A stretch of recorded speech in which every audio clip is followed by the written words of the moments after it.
Meu nome é Ana Clara, uma avó aposentada comum. Depois de uma vida inteira de trabalho duro, consegui juntar uma pensão modesta. Quando minha única filha, Larissa, se casou, o que eu pensava era como apoiá-la um pouco mais. Afinal, sou mãe. Carne e osso não viram as costas. Por mais difíceis que as coisas fiquem, ver seu próprio filho lutando é uma dor que nenhum pai leva na leveza. Desde o ano em que se casaram, comecei a ajudá-los financeiramente e raramente parei. Larissa e o marido, Bruno, vivem em São Paulo, onde tudo custa aos olhos da cara. Aluguel, transporte, contas, o que for. Os salários deles mal cobriam o básico, então eu entrei com o que podia. Aí veio o bebê, e com a chegada do Caio vieram a fórmula, as fraldas, a creche, os gastos nunca acabavam. Não esperei que pedissem, ofereci todo mês, não era uma fortuna, mas era o suficiente para alimentar o Caio e manter a casa funcionando. O tempo voou. Sem perceber, o Caio já estava na idade de ir para a escola. Aquela transferência de R$ 5.000 tinha virado a parte mais rotineira do meu orçamento. Meus velhos amigos me zoavam de vez em quando, dizendo: Ana, você é uma mãe boa demais.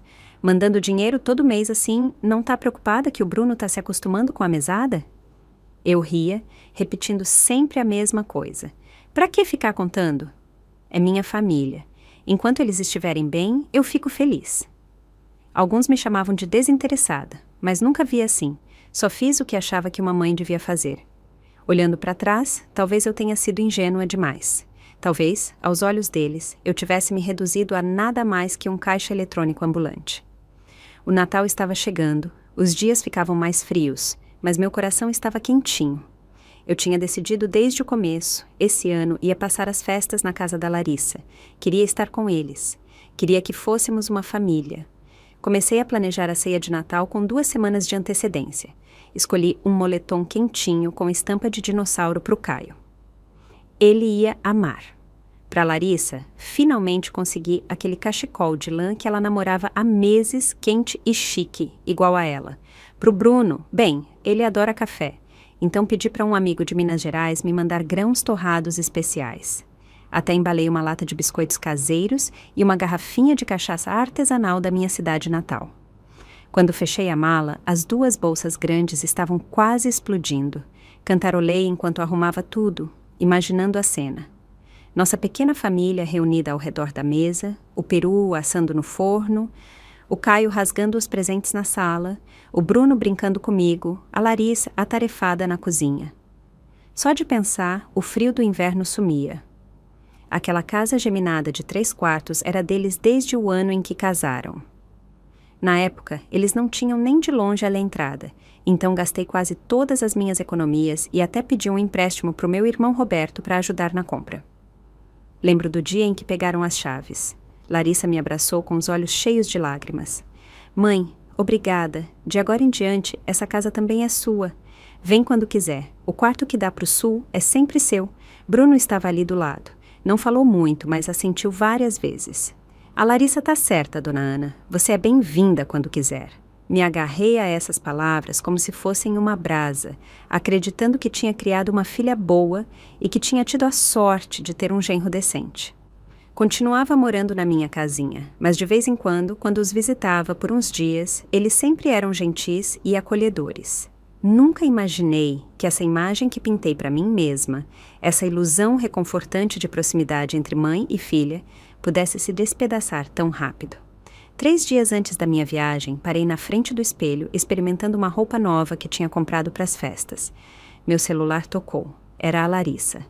Mãe! A voz dela parecia hesitante. Nada a ver com o tom despreocupado de sempre.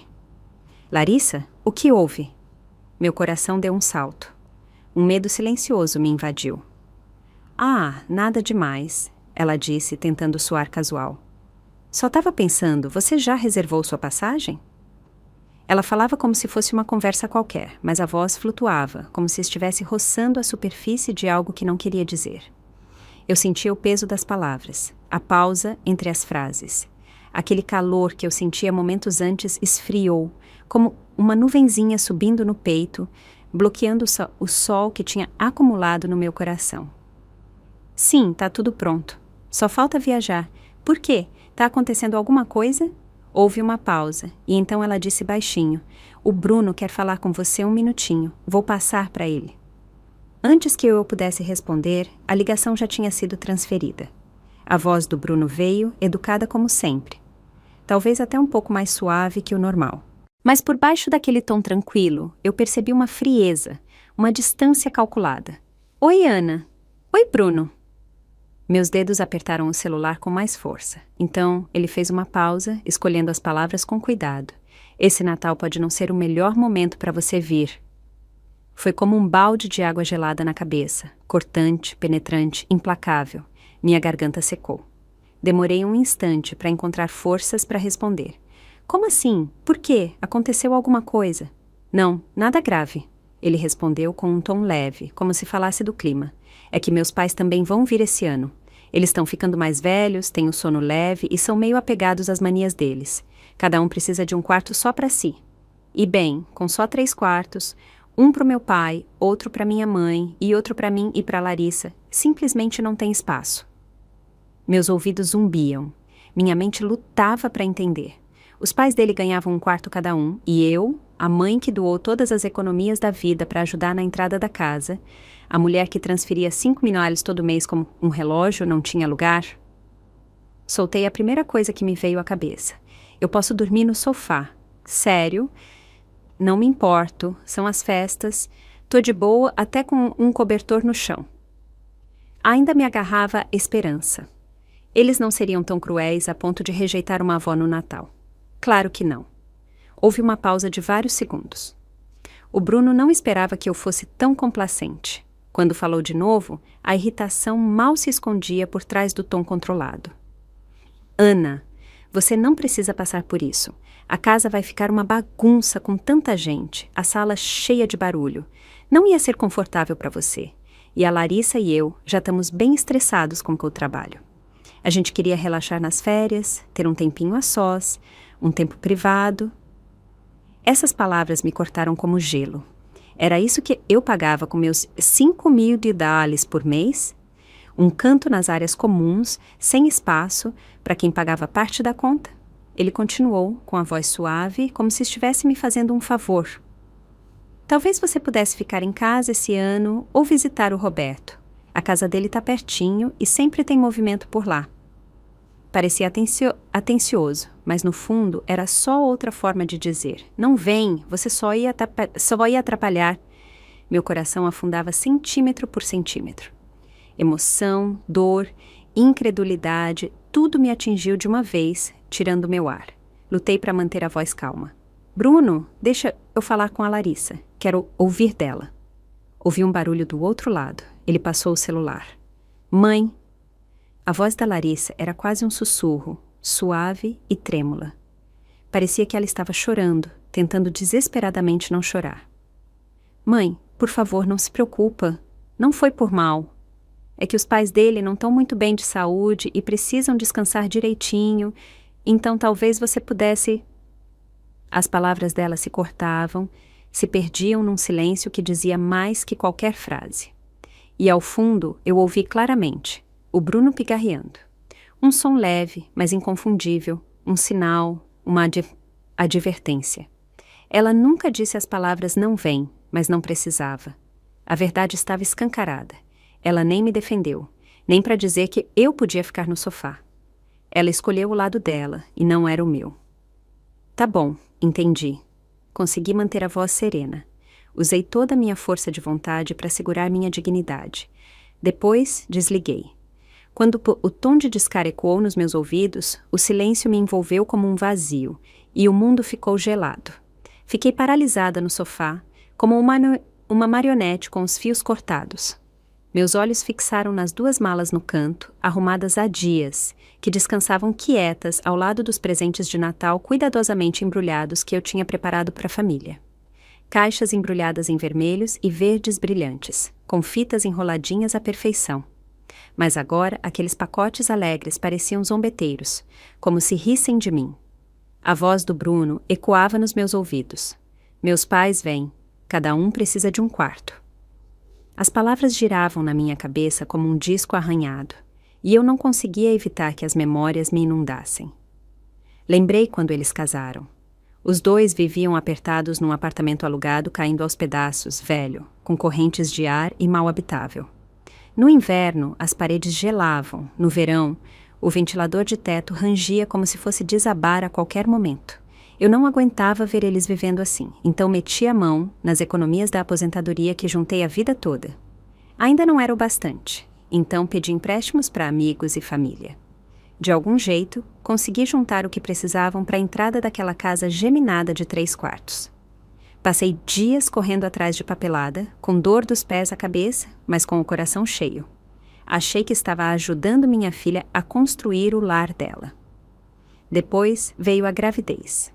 Os enjoos matinais da Larissa eram tão fortes que ela não segurava nada. Me mudei temporariamente para cuidar dela. Cozinhava o que ela tolerava, acompanhava quando ela não conseguia dormir, fazia massagem nas costas doloridas. Depois que o Caio nasceu, vieram as noites sem dormir.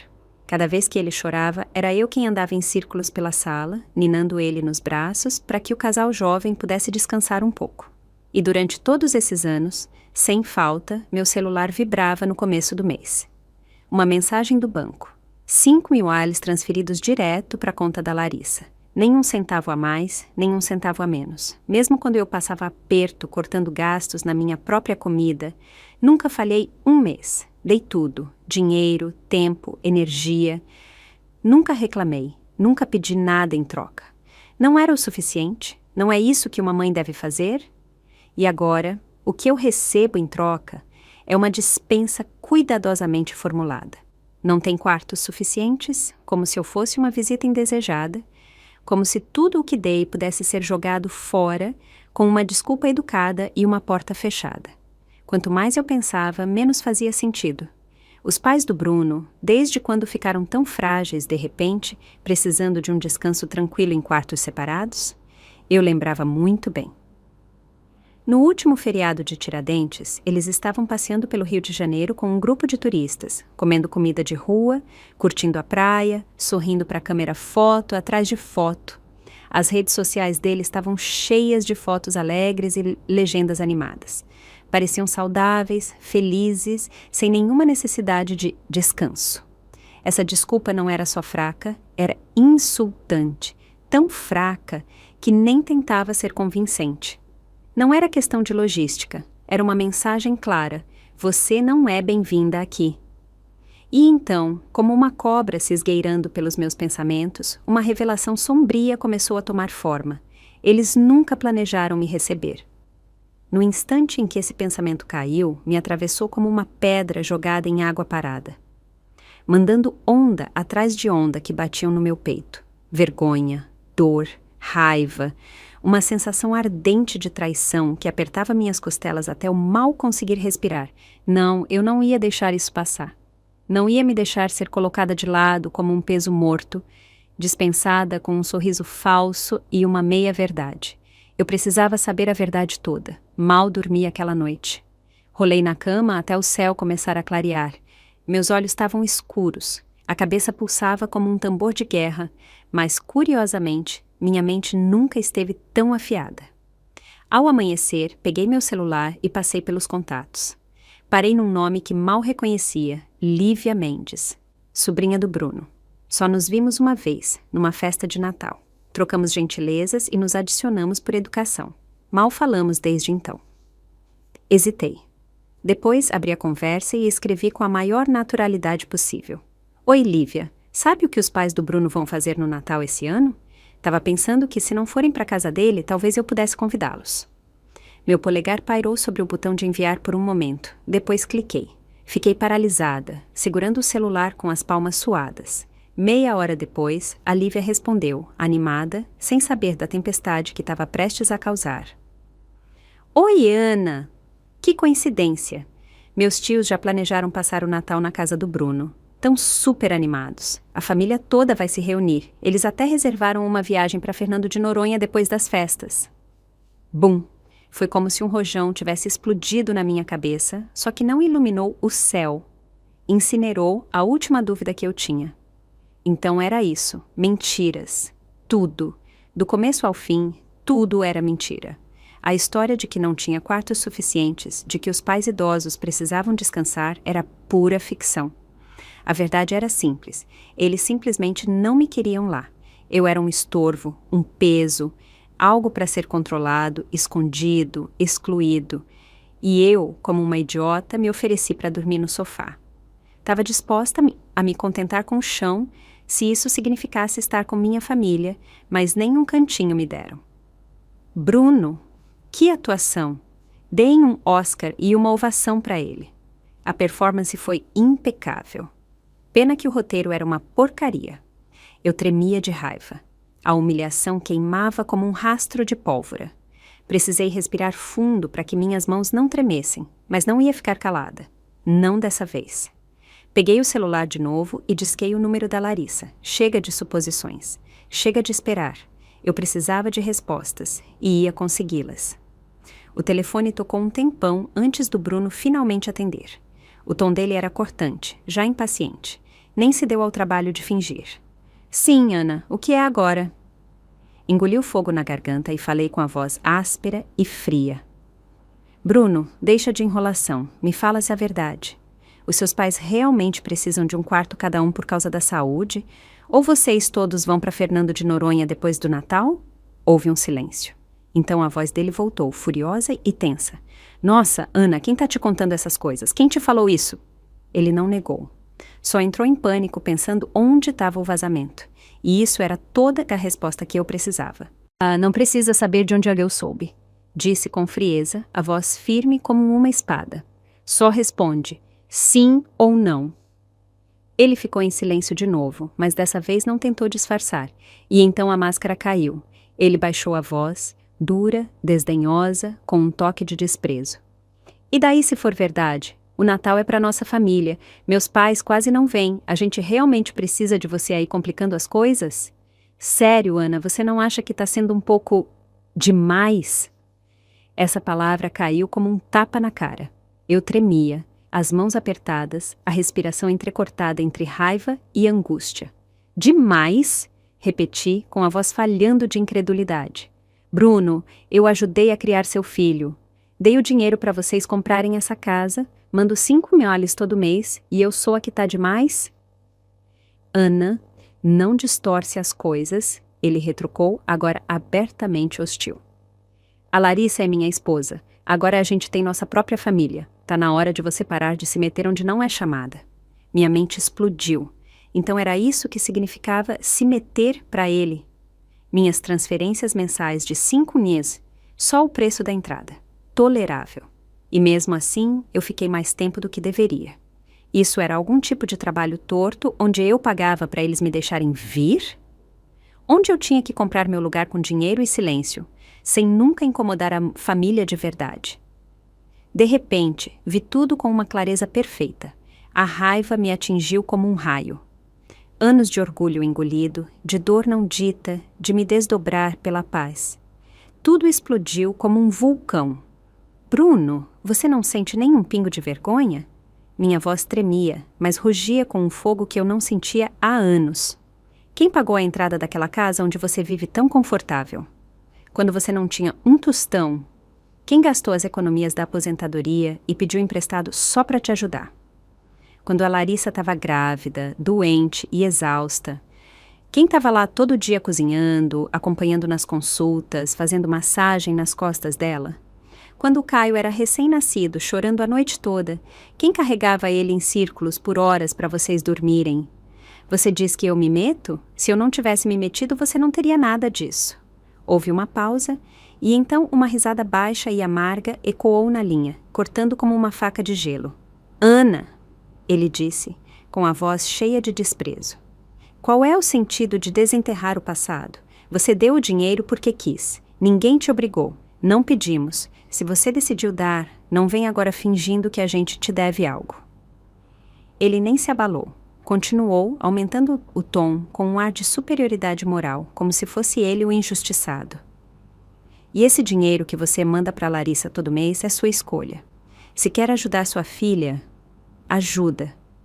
Mas não age como se isso te garantisse um lugar na nossa mesa. Não é assim que funciona. Não tenta usar o dinheiro para nos manipular. Ele fez outra pausa e então deu o golpe final, como se fosse a coisa mais sensata do mundo.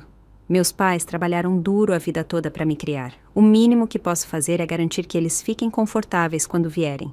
Isso é ser um bom filho, Ana. É minha responsabilidade. Não é uma escolha, é dever. Ouvi isso. Ouvi como ele fez soar tão limpo, tão arrumado.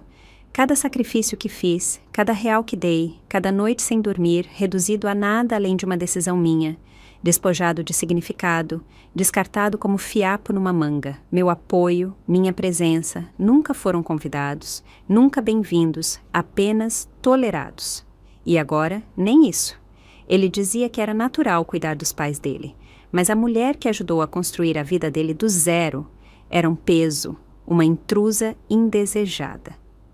A hipocrisia era impressionante. O senso de direito, cegante. Eu tremia, não por falta de palavras, mas pelo peso da humilhação. A indiferença dele rastejava pela minha pele como 1000 formigas, sem deixar marca, só dor.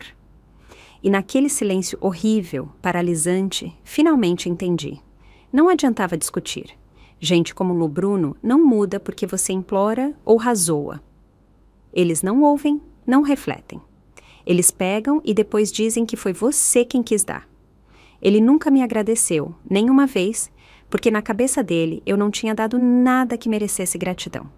Só fiz o que era esperado e agora, que ele não precisava mais de mim, estava me arquivando como um recibo de uma compra esquecida. Respirei fundo, segurando as lágrimas. Brigar com ele não me traria paz. Se muito, só tiraria o pouco de dignidade que me restava. A verdadeira questão não era o Bruno. Nunca foi. A questão era a Larissa, minha filha. No que ela acreditava? Qual era a posição dela nisso tudo? E por que, quando eu mais precisei, ela ficou em silêncio? Depois de desligar com o Bruno, fiquei olhando o nome da Larissa na tela do celular por um tempão, meu dedo pairando, tremendo levemente, até que finalmente cliquei para abrir uma nova mensagem. Respirei fundo, tentando manter a calma, a firmeza, mesmo estando destroçada por dentro. Não queria ser eu a quebrar o laço de mãe e filha que ainda nos restava. Larissa, acabei de falar com o Bruno. Tô muito magoada, sei que a vida não tá fácil para vocês dois. E nunca quis ser um peso, mas o que não entendo é porque ninguém me falou a verdade. Não sou irracional. Só quero que você seja honesta comigo, pelo menos uma vez. Só quero saber o que eu realmente significo para você. Apertei enviar. Depois esperei. A casa estava dolorosamente silenciosa, tão quieta que eu ouvia cada tic-tac do relógio na parede, cada respiração rasa que eu dava. Meu coração batia alto nos ouvidos. Os minutos passavam devagar, um atrás do outro. A tela continuava escura. Esperei tanto que quase me convenci de que ela não ia responder. E então, finalmente, meu celular vibrou. A Larissa respondeu, só algumas linhas, mas cortaram como uma lâmina cega, rasgando meu peito devagar, centímetro por centímetro, arrancando os últimos pedaços de esperança que me restavam. Mãe, por favor, não se preocupa. O Bruno foi meio grosso, eu sei, mas não quis te magoar. Só tá tentando facilitar para os pais dele, eles não vêm muito. Ultimamente está tudo muito complicado. A hipoteca, as parcelas do carro, a escola do Caio, tudo se acumula. A pressão tá grande. Por favor, não torna isso mais difícil. Fique em casa, curte as festas, tá? Te visito depois do ano novo, prometo. O mesmo tom familiar, a mesma tristeza evasiva. Ela não negou o que aconteceu, mas também não assumiu. Nenhum mãe, me desculpa. Nenhum, você não merecia isso. Só uma culpa vaga embrulhada em desculpas moles. Uma tentativa passiva de suavizar as coisas, deixando as feridas de verdade intactas. Ela não me defendeu, nem reconheceu o quanto me machucaram. Em vez disso, se colocou no meio, dividida entre lealdades, sobrecarregada pela pressão, como se ela fosse a vítima e eu, a pessoa que dificultava tudo. Mas ela esqueceu uma coisa. A pessoa que foi afastada, enganada, que ficou parada no frio com o coração cheio de amor e 2 malas cheias de presentes, fui eu, a mãe dela, a mulher que ajudou a superar todas as dificuldades. Fiquei olhando para a tela, os dedos apertando o celular devagar, enquanto uma quietude fria e pesada se instalava no fundo do meu peito. Foi como se algo dentro de mim finalmente se quebrasse, silenciosamente, mas por completo. Chega! Eu não podia mais confiar nela. Nem podia esperar uma defesa básica, uma palavra de justiça, um lampejo de coragem. Agora ela era como uma boneca de pano, macia, sem firmeza, balançando com o vento. O Bruno falava e ela obedecia. O Bruno decidia e ela seguia. Nem teve força de vontade para lutar por um canto no sofá para a mãe dela. Eu tinha colocado tudo nela e não recebi nada em troca, só vazio. Deve ser isso que querem dizer quando falam que não há dor maior que a morte da esperança. Porque que era isso. Acabou. Desliguei o celular sem dizer nada e caminhei até a janela. Lá fora, o céu estava baixo e cinza. O vento chicoteava os galhos secos, jogando folhas quebradiças pelo ar. Elas caíam, uma a uma, no parapeito, na varanda, e de algum jeito bem no meu coração, frias e leves, mas pesadas ao mesmo tempo. Que seja, esse Natal eu não ia para lugar nenhum. Ficaria aqui, nessa casa velha, quieta e vazia, sozinha. E talvez isso fosse ok. Naquele momento tomei uma decisão. A transferência de R$5.000 desse mês não ia mandar. Não por rancor, não por vingança, mas porque finalmente entendi. Simplesmente não fazia sentido. Eu tinha dado tudo. Meu amor, meu esforço, meu dinheiro, meu tempo. E o que recebi em troca foram mentiras, indiferença e um olhar que dizia que eu não era nada além de um peso. Exatamente. O que eu ainda estava pagando? Não escrevi para eles, não avisei, não disse nada. Quando a notificação de costume do banco apareceu, sua transferência mensal está programada. Não mexi um dedo, só desativei. Sem drama, sem raiva, só um silêncio profundo que ecoava nos meus ossos. Uma tristeza cansada e dolorosa que me tomava por inteiro. Será que nossa relação tinha chegado a isso? Será que tinha se reduzido a uma transação mensal? Durante todos esses anos, achei que falar de dinheiro estragava relações. Agora vejo a verdade.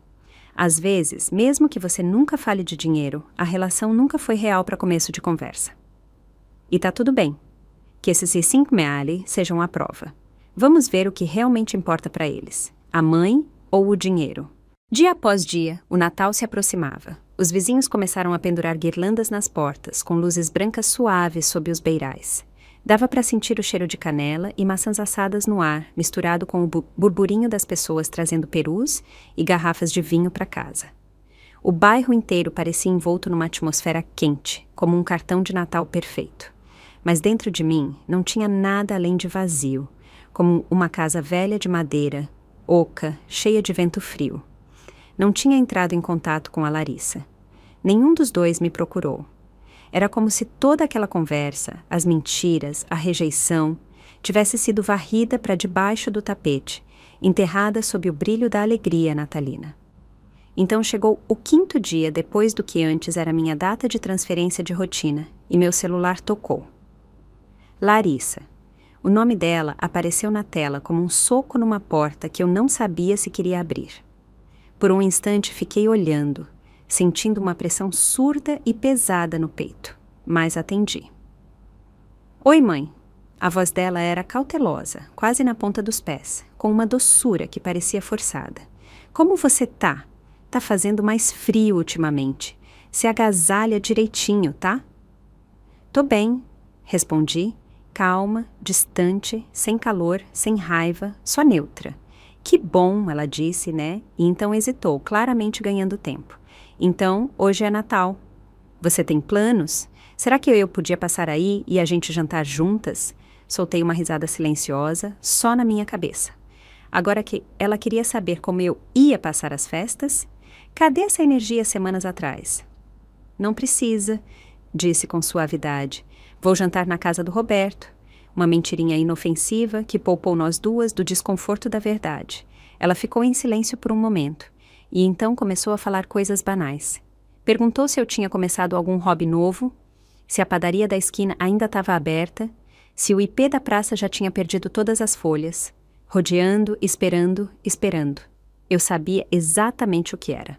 Ela não estava ali pelo café ou pelas árvores. Estava esperando a hora certa, e então, como um relógio, o tom mudou. Sutil, casual, fingindo que não era nada. Ah, aliás, mãe, você esqueceu de mandar o dinheiro desse mês? Ali estava. Eu estava esperando essa frase. Fiz uma pausa, só o suficiente para o silêncio se estender. Então, como se tivesse acabado de lembrar, respondi. Você está falando daquele dinheiro? Sim, ela disse rápido, com a voz mais leve, aliviada. Me dei um tempo. Deixei o silêncio se prolongar mais um pouco. Não esqueci. O silêncio do lado dela foi instantâneo, nítido, pesado. Quase dava para ouvir o rosto dela congelando. Continuei, lenta e firme, cada palavra como um cubo de gelo. Estava pensando com as festas e tudo mais, vocês devem ter um monte de gastos.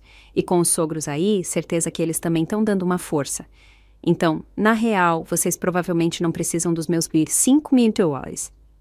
Deixei isso assentar e então acrescentei com a voz mais fria, deliberada. E você estava certa, agora eu sou só a estranha, sempre me metendo na sua famíliazinha. Não tá certo, né? Então decidi. Acabou o dinheiro da minha parte. Acabou. Silêncio. Um silêncio tão profundo que dava para ouvir ela respirando. Não precisava ver o rosto dela para saber como estava. Atordoada, chocada, aquele tipo de incredulidade que só te pega quando uma linha que você achava que sempre ia estar lá some de repente. O engraçado do esquecimento é que ele é contagiante. Eles esqueceram tudo o que eu dei. Minha ajuda, meu dinheiro, meu amor. Então eu esqueci de pagar. Não por vingança. Não era vingança. Finalmente aprendi a lidar com eles do jeito que eles me ensinaram. Depois de um silêncio longo, a voz da Larissa finalmente voltou, fina, trêmula, carregada de dor e culpa. Mãe, como você pôde fazer isso? Como pôde parar a transferência assim? Você tem ideia do que a gente está passando esse mês? A hipoteca, a mensalidade do Caio, todas as contas. A gente está afundando e agora você de repente nos deixa na mão. Como é que a gente vai se virar? E assim, sem mais nem menos, a última brasa de carinho que eu ainda tinha por ela, frágil e piscando, esfriou. Ela lembrou da hipoteca, das contas, de como estava difícil para ela, mas esqueceu. Esqueceu quem gastou uma vida inteira de economias da aposentadoria para ajudar a comprar aquela casa. Esqueceu quem andava em círculos na escuridão com um bebê chorando para ela dormir. Esqueceu os $5.000 que eu mandava todo mês, faça chuva ou faça sol. Ela lembrava de tudo, menos de mim. E naquele momento, finalmente vi claro. Algumas relações não acabam com uma briga só, não desmoronam com uma discussão. Elas apodrecem devagar, pedaço por pedaço, pela negligência, pelo silêncio, pela violência quieta de ser rejeitada uma e outra vez. Eu não mudei. Eles me largaram há muito tempo. Antes que eu pudesse responder, outra voz explodiu do outro lado. O Bruno, alto, cheio de raiva. Ana, que porra é essa? Agora ele gritava, completamente descontrolado. Você tá usando o dinheiro para nos manipular. A Larissa é minha esposa e você tem que ajudar ela. Agora você nos deixa na mão para fazer ela sofrer junto comigo? Então era isso, o Bruno desmoronando. O mesmo cara que há pouco me disse para parar de interferir, agora gritava no telefone porque os cheques pararam de chegar. Engraçado. Aquela independência que ele tanto alardeava não durou muito sem meu dinheiro. Segurei o celular com firmeza e soltei uma risada suave, amarga. Manipular vocês? Repeti com a voz fria e seca. Como exatamente eu estou manipulando? Eu dei esse dinheiro porque quis e agora não quero mais. Não é essa a liberdade que você sempre quis? Fiz uma pausa para dar efeito e acrescentei com a precisão de vidro e a frieza de gelo. Aliás, você é um bom filho para os seus pais, né? Já que eles vão passar as festas com vocês, certeza que vão adorar ajudar com as contas. Afinal, você não para de dizer que essa é a sua casa. Não ia querer continuar sobrecarregando uma estranha como eu. Silêncio. E então, ele perdeu tudo de vez. Sua Ana Clara, não ousa fingir que é uma mártir. A entrada que você deu, meus pais pagaram as reformas. Você acha que é uma salvadora? As palavras dele agora vinham rápidas, venenosas, uma atrás da outra, ficando mais feias a cada segundo. Você só queria nos controlar e agora tá nos ferrando pra gente voltar rastejando. Sabe de uma coisa? Não vai rolar. Não precisamos do seu dinheiro nojento. Tá me ouvindo? Agora ele gritava sem controle, cuspindo raiva e palavrões como balas. Sim, Bruno, tô ouvindo. Para, Bruno, por favor, para. A Larissa, entrecortada por lágrimas, tentou interromper, mas foi em vão. Ele estava descontrolado, afundando numa birra cada vez mais profunda, alheio ao estrago que estava causando. Não disse nada. Não desliguei. Só escutei. Escutei como se estivesse vendo a vida de um estranho desmoronar por uma fresta na parede. As palavras dele eram feias, brutais, como facas, mas, estranhamente, não me cortavam mais, porque eu não sentia mais.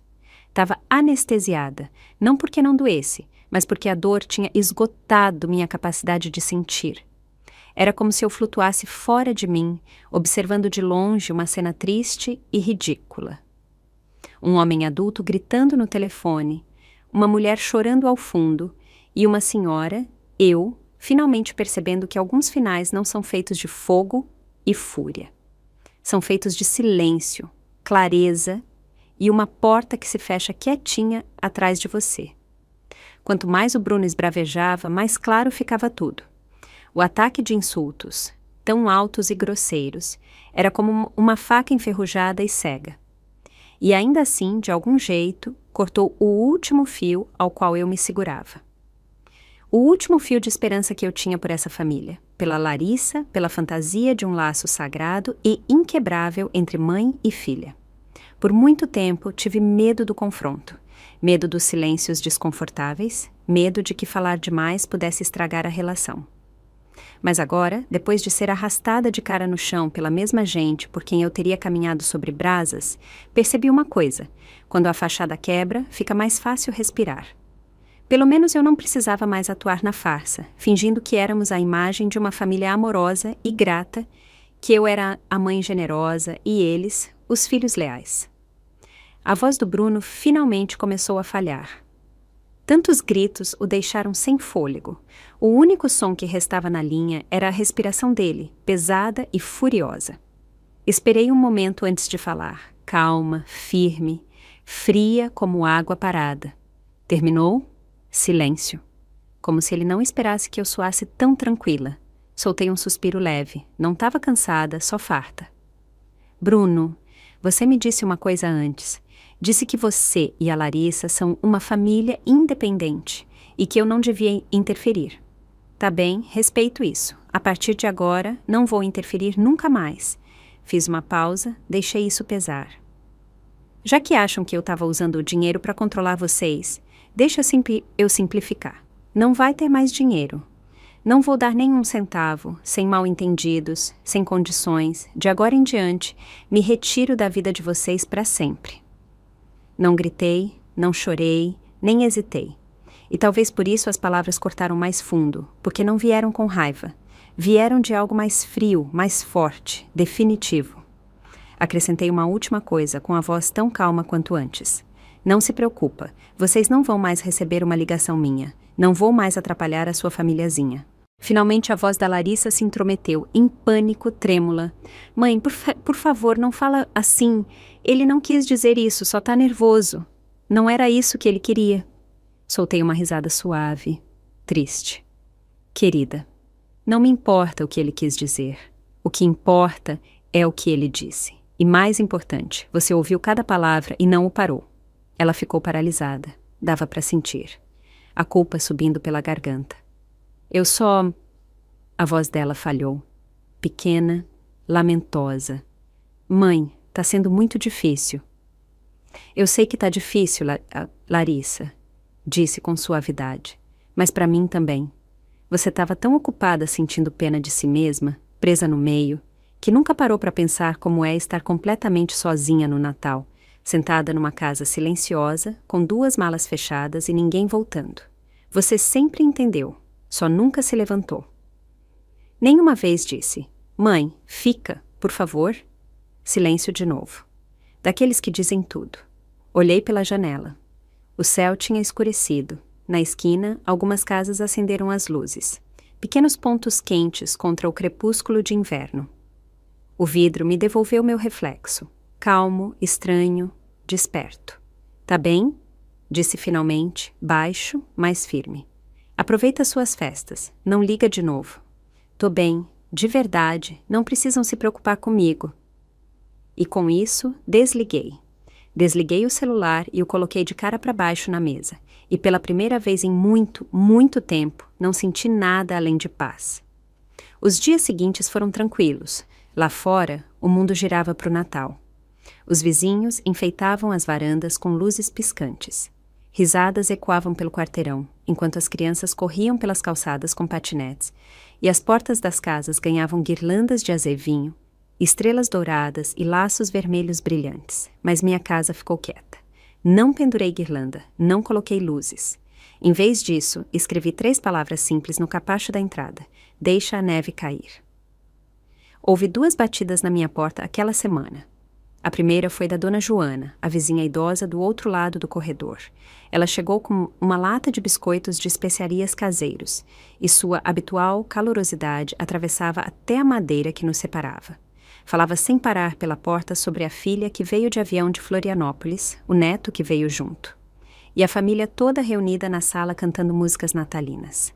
Escutei, apoiada silenciosamente no batente, ouvindo os passos dela se afastarem pelo corredor sem nem abrir a porta. Não era que eu não quisesse vê-la. Só não estava a fim de fingir, sorrir, conversar fiado. Mais tarde, naquela noite, abri o armário do quartinho e comecei a mexer em caixas que não tocava há anos. Lá dentro estavam coisas que guardei, mas tentava não pensar. O convite de casamento da Larissa, ainda no envelope, um cartão do Caio pintado à mão, manchado de glitter, e um ursinho de pelúcia velho, com metade do pelo caindo. Me agachei ali, olhando tudo devagar. Quando meus dedos tocaram uma foto, parei. Era um retrato de família tirado 6 natais atrás, na sala deles. O Caio tinha acabado de nascer. Eu usava um avental, o cabelo preso de qualquer jeito, as bochechas vermelhas do calor da cozinha. Segurava ele nos braços, ele dormindo profundamente, o rostinho corado de calor e segurança. Naquele momento, achei que isso era felicidade, que aquela cozinha, aquele barulho, aquela família era o futuro que eu tinha ajudado a construir. Não joguei a foto fora. Guardei no fundo da caixa e fechei a tampa. Não descartei, só selei. Os dias passaram. Nenhuma ligação da Larissa. Eu sabia que ela esperava que eu cedesse primeiro, mas não cedi. Não porque não me importasse, mas porque finalmente entendi que se importar não é o mesmo que se render. Eu tinha carregado o mundo deles nas costas por anos. Ajudei a construir a famíliazinha deles só para me dizerem que eu não fazia parte. Dei dinheiro, tempo, dignidade, e eles só viam alguém se metendo. Pois bem, que vejam como é a vida sem a pessoa que tanto incomoda. Soube por fofocas do que estava acontecendo. O temperamento explosivo do Bruno. Ele já tinha passado por 3 empregos nos últimos anos, e em todos culpava a política da empresa, em vez de assumir responsabilidade. Insistia que a Larissa ficasse em casa, dizia que podia sustentá-la, mas a realidade era outra. A hipoteca estava atrasada, 2 meses sem pagar. Venderam o carro e trocaram por um modelo velho, caindo aos pedaços, com o painel rachado. E quando o Bruno bateu a porta com tanta força que fez o prédio tremer, os vizinhos acharam que era briga doméstica e chamaram a polícia. Descobri isso segurando uma xícara de café. A borda da xícara bateu na bancada e lascou. Fiquei olhando, imóvel. Depois, peguei o pedaço quebrado e joguei no lixo. Talvez um pouco de dor seja o que precisa. Murmurei. Aquela semana comecei a reconstruir, devagar e na prática. Acordava às 6 horas. Cozinha arrumada, uma xícara de café com torrada. Depois, anotava 3 tarefas simples para o dia. Lavar roupa, consertar a colcha gasta da entrada, testar uma receita nova de biscoito de manteiga com pera e cravo, respondi o e-mail da Júlia. Ela perguntou se eu toparia dar uma aula de costura no centro comunitário uma vez por semana. Adoraria ajudar, escrevi. Quando falamos por telefone, ela parecia animada. Significa muito, Ana. Todo mundo quer aprender, mas ninguém quer ensinar. Sorri. É o que sei fazer de melhor. Se for útil para alguém, faço com prazer. A gente precisa de você, ela disse. Você não tem ideia do quanto. E de algum jeito, isso mexeu comigo, algo pequeno, mas real. Aconchegou uma parte de mim que eu achava que estava congelada para sempre. Porque talvez eu não fosse inútil, talvez precisassem de mim. Só não eles. Naquela noite, tirei o cachecol que a Larissa tinha deixado na minha casa, um que eu tinha tricotado para ela 2 invernos atrás, ponto por ponto. O fio tinha desbotado com o tempo. As bordas estavam desfiadas. Sentei no sofá com uma agulha de crochê na mão, remendando devagar, e enquanto meus dedos se moviam, meus pensamentos também, silenciosos, sem querer.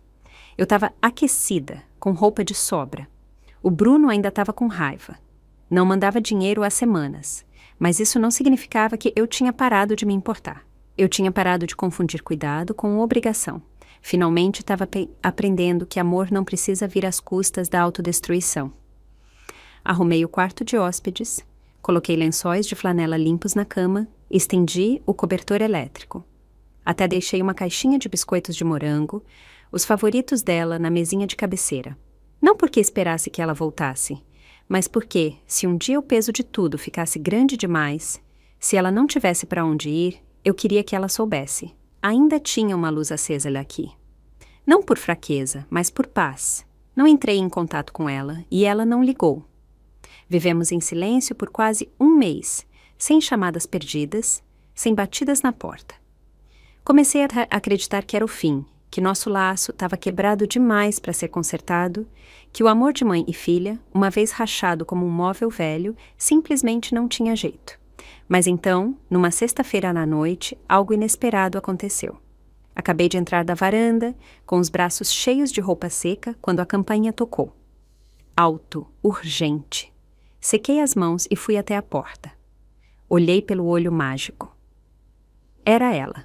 Uma bolsa de lona surrada numa mão, um casaco acolchoado velho fechado até o queixo. O rosto pálido, os olhos fundos, como se tivesse ficado ali um tempão, criando coragem para tocar. Nos encaramos pela porta por um longo momento. Então os lábios dela se abriram, hesitantes, suaves. Mãe, posso entrar? Abri a porta. Ela estava parada logo além da soleira, parecendo mais uma menina perdida que uma mulher adulta com família. Me afastei. Nem um bem-vinda, nem um quer um chá? Ela entrou devagar, sem tirar o casaco. Os olhos vermelhos, um cansaço que eu nunca tinha visto pesando nela. Mãe, a voz rouca, tremendo por algo que eu não conseguia identificar. Eu não aguento mais. Achei que conseguia, mas não consigo. Não chorou. Só ficou ali, cabisbaixa, esfregando a alça da bolsa com os dedos, como se procurasse palavras enterradas ali dentro. Em casa, ela engoliu em seco. O Bruno perdeu o emprego, dessa vez sem indenização. Os cartões de crédito estão estourados. A hipoteca está atrasada de novo e dessa vez a gente não consegue pagar. Não disse nada, nem um suspiro, nem surpresa. Eu esperava isso muito antes dela. Aquele dia que você não atendeu o telefone, eu soube que não queria mais saber de mim. A voz dela baixou ainda mais. Depois disso, tentei ligar de novo, mas não consegui, não aguentava e agora não sei com quem mais falar. Ela pigarreou, como se engolisse um caco de vidro. Não vim te pedir dinheiro. Sei que você tá de saco cheio de mim. É que não sei para onde mais ir, não sabia quem mais ia me ouvir. Não me apressei em responder. Em vez disso, me recostei no sofá e guardei o fio meio remendado na cesta. Olhei para ela com aquela calma que só o tempo e a dor conseguem moldar. Então, querida, se tem algo para dizer, vem sentar. A gente tem tempo. Ela hesitou. Depois se aproximou e sentou na ponta do sofá, como uma ré, esperando o veredicto. Parecia tão pequena, tão insegura, tão distante da menina que um dia segurei nos braços. Mas ela estava aqui, e por agora, isso bastava. A casa estava tão silenciosa que dava para ouvir o leve roçar da unha dela contra o tecido do sofá. Então, com uma voz pouco mais alta que um sussurro, ela disse: Mãe, me separei do Bruno. Quando perguntei na semana passada, ele hesitou, jogou um prato no chão e o estilhaçou. Disse: Você e sua mãe são um peso morto. E depois deixou um acordo de divórcio na mesa. Ela respirou fundo e continuou. A verdade é que começou no dia que você parou de mandar o dinheiro. Ele ficou furioso. Disse que você tinha virado as costas pra gente, que a única coisa que sua família trouxe pro nosso casamento foi a entrada. Todo o resto, as reformas, foram os pais dele, como se isso fizesse deles santos. A voz dela rachou, com algo agudo e amargo. Mas eu lembro, mãe, lembro quem segurou minha mão em cada consulta médica, quem estava lá quando dei à luz. Era você. Você que andava pelo apartamento a noite toda com o Caio. Você que cozinhava, limpava, me carregava quando eu mal conseguia ficar de pé. Ela fez uma pausa e quando falou de novo, a voz tremia. Eu sabia de tudo isso, só que estava com muito medo de arrumar confusão. Achei que, se ficasse quieta, se evitasse briga, talvez o casamento segurasse. Assenti. Ela limpou o nariz com a manga e disse: tudo começou a sair de casa. Todo dia ele estava mais nervoso. Na noite que o Caio teve febre, liguei pedindo ajuda. Sabe o que ele disse? Problema seu. Ela baixou o olhar, os olhos cheios de lágrimas de novo. Não aguentei mais. Tentei, juro, mãe, tentei. E então vieram as lágrimas. Não suaves, não silenciosas, mas ásperas, cruas. Vergonha, medo, culpa, tudo desabando de uma vez. Mãe, me desculpa, sussurrou. Não te defendi, não disse uma palavra, e agora sei. Você não estava com raiva de mim, estava magoada. Eu também sou mãe agora, acrescentou com a voz rouca, e finalmente entendi. Não respondi de cara. Fiquei ali, vendo ela desmoronar. Depois me levantei e fui para a cozinha. Voltei com um copo d'água. Toma, disse com suavidade. Bebe um pouco, respira. Ela pegou. As mãos tremiam quando o copo tocou os lábios. Não estava com raiva, disse, sentando de novo. Estava cansada de um jeito que não sabia explicar. Ela me olhou, os olhos cheios de arrependimento, as lágrimas caindo livres. Você dizia, mãe, é sua rede de segurança, falei baixo. Mas com o tempo, essa rede parou de ser um conforto e virou um caixa eletrônico. Ninguém me perguntou se eu estava bem, só perguntaram se eu continuava dando. Cada palavra era quieta, mais certeira. Te deixei entrar hoje porque você é minha filha. Isso nunca muda. Ela assentiu com força, enxugando as bochechas. Mas a dor que você me causou não some de uma hora para outra. Olhei nos olhos dela. Vai levar tempo. Vamos ter que reconstruir. Ela chorou de novo, dessa vez soluçando, mas com algo diferente por trás das lágrimas. Uma espécie de compreensão, uma espécie de alívio. Mãe, não quero que você viva assim, cansada e sozinha. Vou dar um jeito. Vou arrumar um emprego. Não vou mais depender de você como antes. E então ela me abraçou, desabou nos meus braços e se agarrou a mim como quando era pequena, quando um pesadelo ou um joelho ralado eram o pior do mundo. Mãe, te amo. Só estava com tanto medo que não consegui me segurar. Eu a abracei, acariciei as costas dela com suavidade e sussurrei. Tá tudo bem desmoronar às vezes, mas você não pode passar a vida usando alguém como muleta, entendeu? Ela assentiu contra meu ombro, tensa, em silêncio. Não disse mais nada. Deixei ela chorar. Depois, devagar, me levantei e voltei para a cozinha. Peguei o pote de mel, coloquei a chaleira no fogo e comecei a preparar um chá quente para ela. Lá fora, o vento uivava, chicoteando os galhos secos. Mas dentro, finalmente tinha um brilho de calor, uma luz que não acendia há muito, muito tempo. A Larissa ficou na minha casa por 3 dias. Não se mudou de vez, só ficou temporariamente. Foi como ela disse e eu não discuti. Não trouxe muita coisa, só uma bolsa de ombro pequena, mal arrumada, nem com uma troca de roupa completa. Arrumei um pijama limpo e achei um cachecol velho que tricotei para ela anos atrás, aquele que ela amava quando criança. Depois jogou fora, disse que a cor era feia e guardou numa gaveta. Nunca joguei fora. Na primeira noite, ela não falou muito. Comeu em silêncio, olhando para o prato. Nem mencionou o Caio. Depois do jantar, preparei uma chaleira e coloquei uma colher extra de mel. Ela sentou encolhida na ponta do sofá, abraçando a xícara como se fosse a única coisa que a mantinha de pé. Mãe, murmurou, obrigada por me deixar voltar. Olhei para o rosto dela, mais magro do que eu lembrava, com olheiras. Assenti. Sou sua mãe, não sua locadora. Querida, não precisa andar na ponta dos pés comigo. Os olhos dela ficaram vermelhos de novo, e ela baixou a cabeça, tomando um gole de chá para esconder as lágrimas. Não disse mais nada, não por raiva, mas porque sabia que se amolecesse rápido demais, ela podia voltar a ser a pessoa que só sabia se apoiar. E eu não era mais aquela mulher, a mãe que se partia ao meio só para manter a filha em pé. Agora eu tinha minha própria vida. Comecei a fazer trabalho voluntário no centro comunitário. Uma vez por semana, ajudava a Júlia a dar aula de costura. Um grupo de jovens curiosos se juntava ao meu redor, perguntando sobre técnicas de ponto e como dar vida nova a tecidos gastos. O jeito que me olhavam, com curiosidade, com respeito, era como o sol aquecendo minha coluna depois de um inverno longo e amargo. Me lembrou que eu não precisava dar sem parar para provar meu valor. Não precisava ser a salvadora de ninguém para ser importante. A Larissa passava os dias procurando emprego e voltava à noite, quieta e cansada. Não mexia mais na minha despensa dizendo: "Por que você nunca compra nada gostoso, mãe?" Agora perguntava coisas como: "Mãe, você tá bem, tá descansando direitinho?" E ouvir isso significou mais para mim do que eu esperava. Uma noite ela chegou tarde, nem tirou os sapatos, só desabou na porta e soltou um suspiro longo. "Como foi?" perguntei.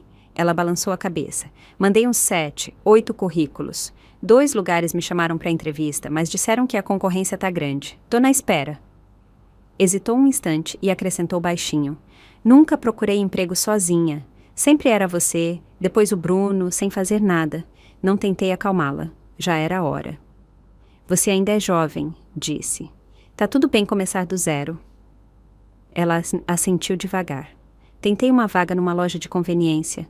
O gerente perguntou se eu tinha experiência de caixa e eu nem soube o que dizer. Sempre achei que era uma boa esposa, uma boa mãe, mas sem o Bruno, a caixa registradora." Ela riu, amarga, mas a risada ficou presa na garganta. "Mãe, sei que você não curtia meu jeito de viver. Eu também não quero voltar para isso." Passei um copo d'água para ela. "Já é muito que você saiba disso." Ela tomou-se um gole, mas os olhos subiram, nervosos. "Você não quer que eu fique?" Olhei nos olhos dela. "Não é que não te quero aqui", disse com calma. "Mas vamos deixar claro, aqui não é lugar para se esconder do mundo. E eu não tô aqui para carregar sua vida de novo." Ela baixou o olhar. "Entendi. Não vou te ajudar muito dessa vez, mas também não vou te mandar embora. Você pode ficar um tempo, o suficiente para respirar e decidir o próximo passo, mas as decisões agora são suas." Ela mordeu o lábio. "E o Caio? Ele tá com o Bruno?" Perguntei. Ela assentiu, baixando a voz. "A mãe do Bruno se ofereceu para cuidar dele uns dias, mas não confio nela." Não respondi de imediato. A verdade era que eu sabia que não ia demorar para ele voltar aqui. O Bruno mal dava conta de si, quanto mais de uma criança de 6 anos. "Foca em se equilibrar", disse com calma. "Você não é a única responsável por esse menino, mas se quer ser alguém em quem ele possa confiar, precisa ser alguém que fica de pé." Ela ficou ali, em silêncio, absorvendo tudo. Então assentiu, quase inaudível. "Tá bem." Agora eu via. Não só o arrependimento, mas a mudança. Uma mudança que não vinha com súplicas ou promessas. Uma mudança que precisava ser conquistada passo a passo. E dessa vez eu não ia correr com um guarda-chuva e segurar por cima da cabeça dela. Ficaria por perto, mas ia esperar para ver se ela aprendia a ficar de pé na chuva. Na quarta-feira de manhã, antes do sol nascer, a campainha tocou. Eu estava amarrando o avental quando abri a porta. E lá estava o Bruno, com cara de irritado, o Caio largado nos braços dele. "Ele tá com febre", disse seco. "Se vira." Antes que eu pudesse reagir, empurrou o menino para os meus braços e virou para ir embora. Olhei para o Caio. O rostinho estava muito vermelho. O narizinho vermelho e assado. O casaco fininho mal cobria o corpo. 2 linhas congeladas de catarro endureciam sob as narinas.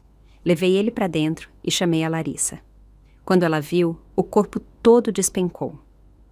"Caio!" ela gritou, arrancando ele dos meus braços, tirando a roupa dele freneticamente com as mãos trêmulas. O que aconteceu? O que te fizeram? Soluçou, limpando o rosto dele, a voz entrecortada. Como seu pai pôde? Como pôde? Ela nem terminou. As palavras viraram lágrimas. Não tentei consolar. Fui para a cozinha. Fervi água, achei os adesivos para febre, peguei o remédio infantil que sempre guardava por precaução. O Caio estava largado nos braços dela, os olhos mal abertos. Mãe, gemeu. Tô com muito frio. A Larissa chorava em silêncio, balançando ele. Tô aqui, meu amor. Tô aqui. Não tem medo. A mamãe tá aqui. Quando ele tomou o remédio, quando estava coberto com 2 mantas e dormindo, a casa voltou ao silêncio. A Larissa estava sentada no sofá, as lágrimas ainda frescas nas bochechas, olhando para o nada como alguém que envelheceu 1 década de uma noite para outra. Qual é o plano? Perguntei. Ela ficou em silêncio um tempão. Só quero encontrar algo estável, sussurrou. Não consigo pensar em nada grande agora. Só quero cuidar do Caio. Vai ser duro, disse, observando ela com atenção. Você vai trabalhar de dia e cuidar dele à noite. Ninguém vai carregar esse peso por você. Tá pronta? Ela assentiu, mas dessa vez tinha algo diferente nos olhos dela. Não pânico, não desespero, responsabilidade. Vocês podem ficar aqui mais um tempo, disse. Mas o Caio é sua responsabilidade. Vou ajudar um pouco de dia, mas isso não significa que sou sua babá em tempo integral. Agora eu tenho minha própria vida. Ela hesitou um instante e assentiu de novo. Não vou te tratar como babá. Soava quase como brincadeira, mas eu sabia que ela falava sério. A mudança não acontece da noite para o dia. Ela passou anos dependendo de alguém para segurar a barra. Aprender a se virar sozinha ia exigir mais que boas intenções. Naquela tarde, ela voltou de uma entrevista de emprego e desabou numa cadeira sem dizer nada. Eu estava fazendo o jantar quando a ouvi na sala, falando no telefone, a voz subindo. Não tô querendo descumprir. Só não tive grana essa semana. Vocês não podem bloquear minha conta assim. Preciso de dinheiro para as coisas do meu filho. Alô? A ligação caiu. Ela se agachou junto ao sofá, abraçou a cabeça com os braços e ficou assim por um tempão. Não disse nada. Não porque não me importasse, mas porque essa era a realidade dela agora. Dela. Eu não podia continuar resgatando. Não ia deixar ela me puxar para o fundo enquanto tentava se manter na superfície. No jantar ela mal falou. Não forcei. Depois de limpar a mesa, ela ficou do meu lado secando os pratos. Quieta, pensativa. Então do nada perguntou. Mãe, eu sempre fui tão egoísta assim? Fez uma pausa, depois acrescentou. Faz tempo que você queria cortar comigo. Olhei para ela. Não era querer cortar, disse. Era precisar. O amor não é um salário que você tem direito. Não é automático.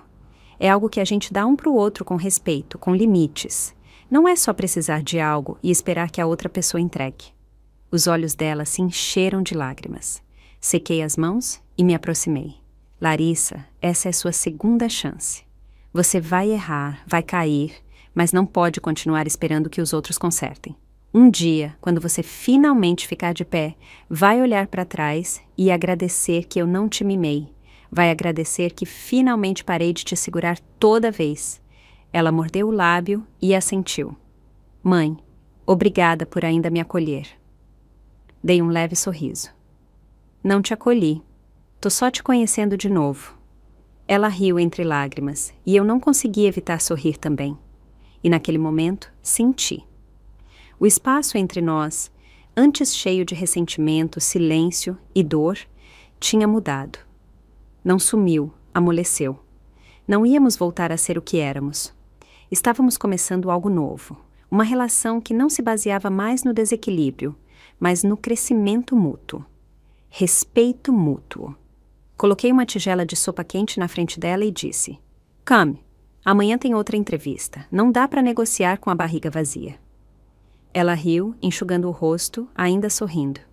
Tá bem, mãe, vou fazer isso. E dessa vez acreditei nela. Na manhã em que a febre do Caio finalmente cedeu, a luz do sol entrou pelas cortinas e caiu nas bochechas dele. Ele abriu os olhos, piscou e me olhou com um sorriso. Bom dia, vovó. Sussurrou, a voz ainda rouca, mas os olhos claros e brilhantes, como se nada tivesse acontecido. Estendi a mão e toquei a testa dele. O calor tinha sumido, só restava uma tepidez suave, delicada. Finalmente, a paz. Na cozinha, a Larissa fazia um mingau de aveia. Os movimentos ainda eram meio desajeitados, mas melhores que dias atrás. Mexia a panela com uma mão, o celular na outra, lendo as instruções em voz baixa. Deixa o arroz de molho por 30 minutos. Não coloca o sal cedo demais. Tomei um gole de chá na sala e ouvi ela murmurando. Não interrompi, não corrigi. Porque a mudança de verdade não vem com desculpas chorosas. Vem com manhãs assim, vividas uma após a outra, quando ninguém está olhando. Não muito depois que o Caio melhorou, a Larissa conseguiu um emprego. Recepcionista numa loja de móveis usados, nada glamuroso, nem bem pago, mas estável. A chefe dela era uma mulher de uns 50 anos, de língua afiada, reservada, mas justa. Me lembra você, a Larissa me disse naquela noite. Fala pouco, mas faz acontecer. Só assenti. No jantar, ela levantou o olhar de repente. Mãe, disse, posso ficar aqui mais um pouco? Sorri. Se quer ficar, fico feliz em te ter aqui. Ela piscou, surpresa com o quão fácil foi. Depois assentiu, os olhos brilhando com um alívio silencioso. Não falamos muito depois disso, mas aquela comida simples e quieta pareceu mais uma reunião que qualquer ceia de Natal que já tivemos. Os dias seguintes fluíram como água. Continuei dando aulas no centro comunitário. Lia livros, cozinhava, cuidava do jardim na varanda. Às vezes levava o Caio para a biblioteca do bairro. Ultimamente ele curtia quebra-cabeças e desenhar. Cada vez que terminava um desenho, vinha correndo, sem fôlego de orgulho. Vovó, olha, te desenhei. Colava os desenhinhos de mim na geladeira. Sempre me faziam rir. A Larissa parou de dizer desculpa com tanta frequência. Em vez disso, começou a dizer obrigada. E talvez seja assim que uma família deva soar. Não um ciclo de culpa e perdão, mas cuidado mútuo, presença mútua. Dois adultos tentando viver uma vida digna, lado a lado. Uma tarde, recebi uma ligação de uma amiga antiga. Perguntou se eu pensava em voltar para minha cidade natal. Disse que os vizinhos estavam organizando um encontro e queriam me ver. Fiz uma pausa e recusei com suavidade. Não queria voltar para o lugar onde todo mundo só me conhecia como aquela mãe boa, porque não sou mais uma mulher definida por ser mãe de ninguém. Naquela noite, estava na varanda replantando umas mudas. Meus dedos estavam cobertos de terra, com sujeira nas unhas. O vento puxava meu pescoço, então ajeitei o cardigã. Quando olhei para cima, a Larissa estava na porta da cozinha, me olhando. Mãe, disse baixo, se um dia você quiser viajar e ir para algum lugar, posso ir com você. Olhei para ela e sorri. Se eu quiser ir para algum lugar, disse, vou sozinha. Ela assentiu, não insistiu, não discutiu.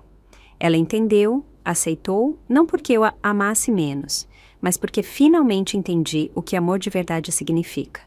Amar alguém não é se anular. É poder dizer, eu também quero uma vida minha. 2 meses depois, ela me disse que ia se mudar. Não tentei impedir, só perguntei. Tem certeza dessa vez? Pensou direitinho. Ela assentiu. Mãe, disse, lembra da casa onde morávamos, eu e o Bruno? Dei um leve sorriso. Claro.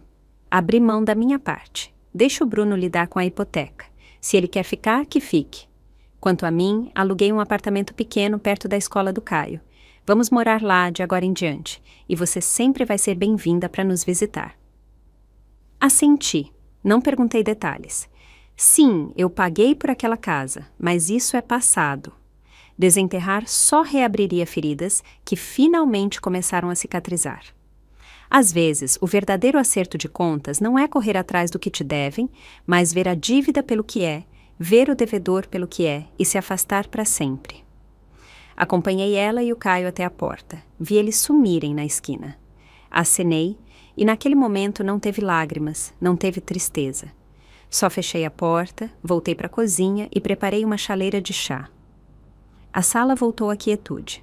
Não estava vazia, só silenciosa, porque dessa vez o silêncio não era solidão.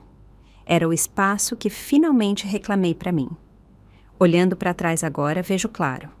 Toda essa jornada nunca foi sobre uma libertação dramática, com uma saída explosiva. Foi sobre desatar com suavidade cada nó apertado e emaranhado que a vida me deu. Não é devastador, não é furioso, é só libertador. Soltar o controle, soltar a culpa, soltar o impulso automático de agradar, de salvar, de abrir mão dos meus limites em nome de ser uma boa mãe. Não quero um amor que fica contando pontos e não vou passar o resto da vida trocando paz por obrigação. Sei que ela vai enfrentar dificuldades de novo e sim, talvez um dia ela volte. Ela volte precisando de ajuda. Se puder ajudar, ajudarei. Se não, direi não, com clareza, sem culpa, porque agora finalmente entendo. Não sou um caixa eletrônico, não sou uma babá fixa, não sou a segunda chance de ninguém. Sou eu, uma mulher que se basta, e nessa vida que me resta, a primeira pessoa que escolho amar sou eu mesma. E chegamos ao fim de mais uma história real da vida. Se essa história tocou o seu coração, deixa o seu like e se inscreve no canal. É rapidinho, gratuito e me ajuda muito a continuar trazendo essas histórias com muito amor e carinho para você.